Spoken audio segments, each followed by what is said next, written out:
මිනිස්සෙක් තව මිනිස්සෙක් වෙනුවෙන් දෙන්න පුළුවන් හොඳම දේ සහ මේ මිනිස්සයාට දෙන්න වටිනම දේ මොකක්ද කියලා අහුවොත් ළමයි මම නම් හිතන්නේ මිල මුදල්වත් හරිද මම නම් හිතන්නේ මොකක් හරි බෞද්ධික භාණ්ඩයක්වත් එහෙම දෙයක් නෙමෙයි. මේ මිනිස්සෙක් තව මිනිස්සෙක්ට දෙන වැදගත්ම දේ තමයි කාලය. මොකද මේ කාලේ කවදාවත් මේ මිනිස්සයාට අරගන්න බෑ. දුන්නොත් දුන්නම තමයි. හරිද?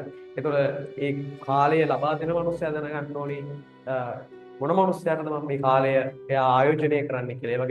ඒ වගේ කාලයක් ලබා දෙන අනිත් පුද්ගලයා ලබා ගන්න අනිත් පුද්ගලයා දැනගන්න ඕනේ මට අර මිනිස්සයා මේ වෙලාවේ මේ දෙන්නේ ආයේ එයාට ජීවිතේ කවදාවත් ආපහු ගන්න බැරි දෙයක් කියලා ඒකට රෙස්පෙක්ට් කරලා එයා දෙන කාලයට වටිනාකමක් දෙන්න ඕනේ. ඉතින් මේ දෙකම හරියට තේරුම් අරගත්තු තැන තමයි හරිද ලස්සනට ගමනක් තියෙන්නේ. නිසා මතක තියාගන්න ජීවිතේ වැදගත්ම දේ කාලය. කාලය කියන එක ආයේ ආපස්සට ගන්න බෑ.